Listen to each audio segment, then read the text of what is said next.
III, the biggest drug dealer in the history of Washington, D.C., sold some $300 million a year worth of cocaine and crack.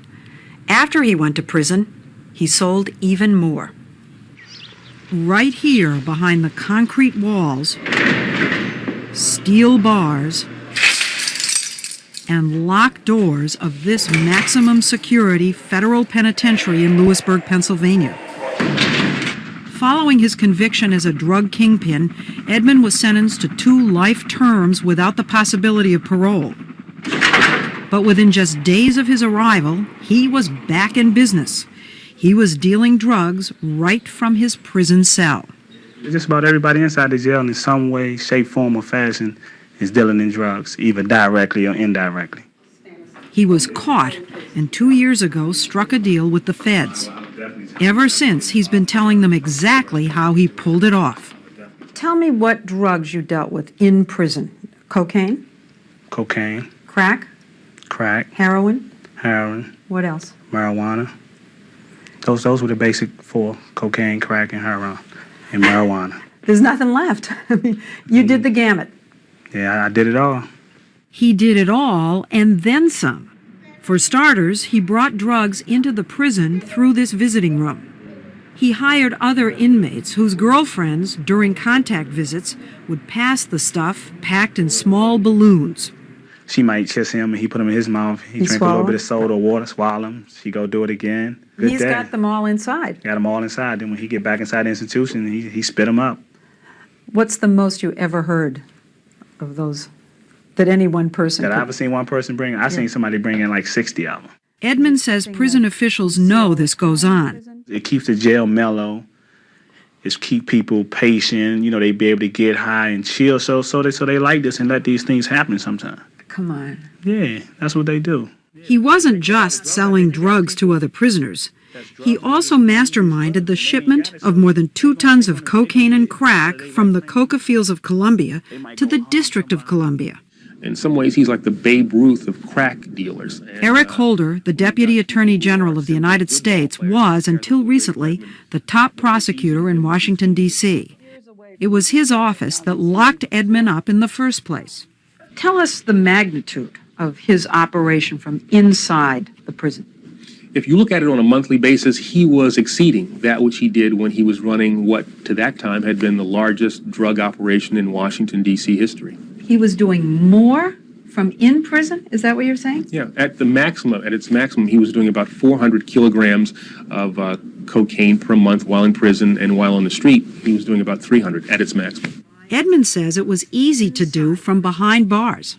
I think it's much easier than when you're on the street.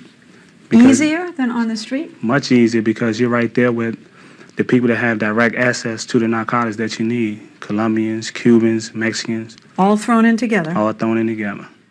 Thrown in with criminals like Osvaldo Trujillo Blanco, or as Edmond knew him, Chicky, a convicted drug felon. He had a high-profile case.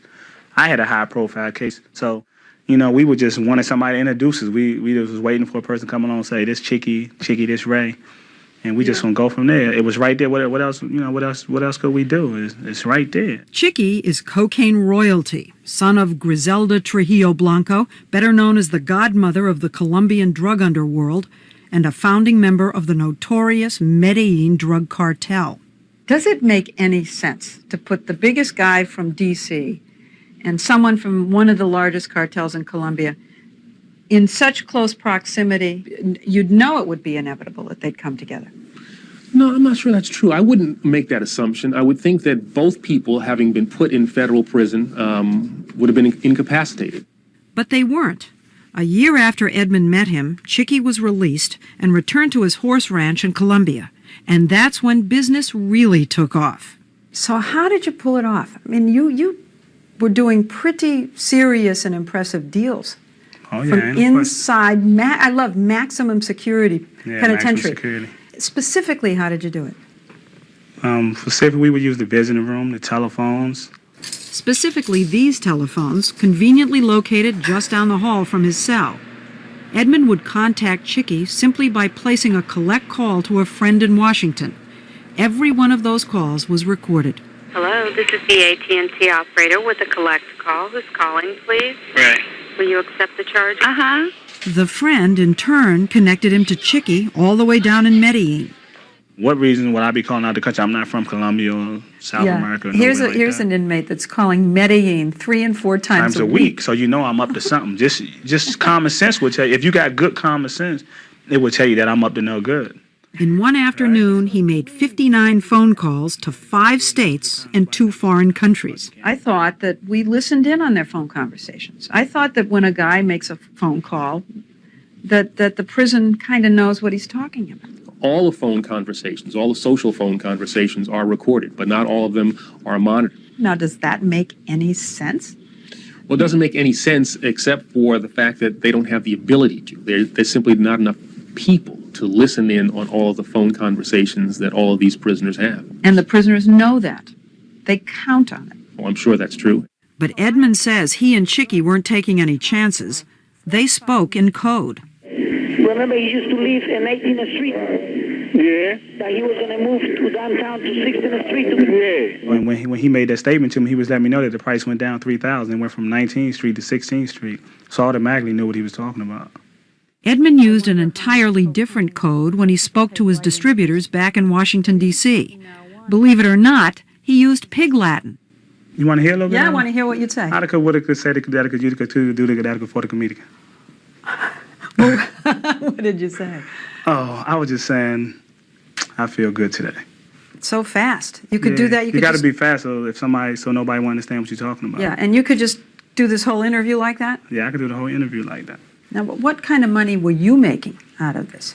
I wasn't making the money that I should be making, but I was getting 5,000 here, 10,000 there, which is good money for somebody that's in jail and doing time. It was good money for anyone. $200,000 in 2 years collected for him by associates on the outside. But the money flow was disrupted when Chicky was gunned down in a Medellin nightclub, but only temporarily, because Edmond quickly struck up with another inmate, this time from the Cali Cartel. Freddie Aguilera was serving 60 years with no parole, just a cell block away. And you hook up with another Colombian. Yeah. Like I told you, the temptation, you got people every day, different people coming to me trying to hook up drug deals. And this is something that I can do and I know how to do. So it was just hard to say, no, I don't want to be involved in it when I can just say, okay, let me set this deal up and give me a quick $20,000 or $30,000. Prison authorities never did figure out what Edmond was up to, but the FBI and local police here in Washington, D.C. did, thanks to a tip from a jailhouse informant. When the feds went to Edmond with the evidence, much to their surprise, he agreed to cooperate.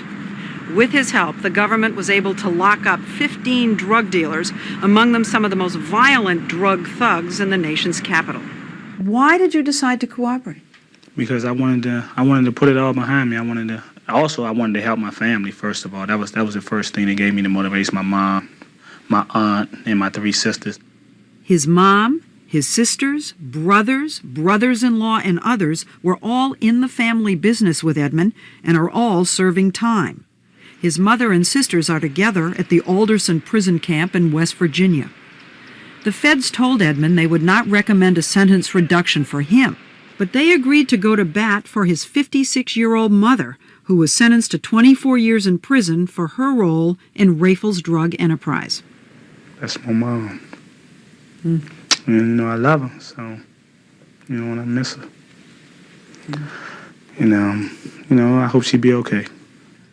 I feel very honored. I mean, he has life or 2 life sentences, and he didn't think about himself. He thought about his mother. Constance Bootsy Perry is the unlikely matriarch of Washington's most prominent crime family. Before she got locked up, she had a $40,000 a year job in the federal government. So you got your kids educated, you made sure they went to church, you had a good job, your ex-husband had a good job. Yeah, he had a job. He worked for the government, too. He worked for the government. You were middle-class people. Yes. He was not raised in the inner city. He lived in the suburbs. No. Safe place. Yes. How many of your children are in jail? 6. You had 7 kids and 6 are in jail. Yes. You're in jail? Yes. Come on. What happened? I can't really say, and I think basically I'm in here only because I knew what was going on. She was a mom to me. but also she was a personal friend to me. So when things, you know, selling drugs, like I told you before, so many things go wrong. People get killed, people lose their jobs, people get strung out. And whenever things go wrong or things don't go right in my life, she was my friend. I go talk to her and tell her about all these things, about what's going on with me. And she knew about all that. And she ended up telling all the things that I told her to an informant on a wiretap, and that made her be part of the conspiracy. Well, it was more than that. Bootsy admits she once counted her son's drug money, and she accepted a car, a house, and other gifts purchased with his drug proceeds. My mother always wanted a nice big house, you know, so I wanted to be able to buy that for her one day. She always wanted a Mercedes. I wanted to be able to buy that for her. When Edmond was a child, both his parents sold drugs. The father, allegedly heroin. Bootsy says she sold diet pills and admits she sometimes had Rayful handle the money. But she blames his friends for getting him into the drug trade. He saw the fast money, or he saw them driving big cars, and he said, "Hey, man, how did you do this? How did you get this?" You know? The money. Yeah, and the money. Or greed. Just say greed. I'd say greed. This is your watch. Yeah, it used to be my watch. Used to be your watch. Yeah, the government now has this watch. Yeah, the government owns it now. How much did this watch cost? Oh, close to $100,000. Was this typical of what you would buy when you were... typical things that I would buy when I was home. Well, you were fancy. Yeah, I was real jazzy. Yeah, I like you know, try to have a lot of class. Did you wear a lot of diamonds on your fingers? I wasn't. I just had 1 carat. I just had a 10-carat diamond ring. Oh. A 3-carat for my ear, and just a diamond chain that matched the watch. Very simple. Yeah, just, you know, simple, but stand out. Today, he's trying not to stand out. So the feds have put him in a little-known witness protection program for convicts. He lives under an alias in a different prison where it's hoped those he betrayed won't find him. But if he's hiding out, why is he talking to us? He says he wants the kids in Washington, D.C., who see him as a hero, to know that what he did was wrong. A lot of my friends from my neighborhood lost their lives because I brought drugs in the community. You know, the people dying. Crack babies? Some babies probably was born from crack because of me. Yeah, I feel bad about that now, but back then, you know, I was just thinking about the power. We tried to ask the Bureau of Prisons what they're doing to prevent prison drug dealing, but they refused to comment. So we asked their new boss, Eric Holder, who has not yet had a role in making prison policy. As a result of the Rayful incident, a task force was created to really look at the whole system and decide what we could be doing. It's been 2 years since you first found out about this. Not you, I mean the Bureau of Prisons, Sure. the government, the Justice Department. It's been 2 years, and from what I'm hearing, the problem really has not been fixed yet. I think that's right. You're saying that it's remotely possible that as we're sitting here, somebody in some prison's making a phone call and setting up a drug deal somewhere. Yeah, I think that's remotely possible, but I think we're also going to be in a position real soon to say it's not possible. Do you think that's going on today, right now? I'm quite sure it is, yeah. People are sitting in prison making drug deals, yeah. They, you know, you're sitting there, you have nothing to do. And everybody need money, and they love money, so I'm quite sure that it's going on right now. In fact, the Bureau of Prisons may have made it even easier. When the FBI began its investigation of Rayful Edmond, there were 3 phones on his cell block, and inmates could use them every other day. Today, there are 4 phones, and prisoners can use them every day.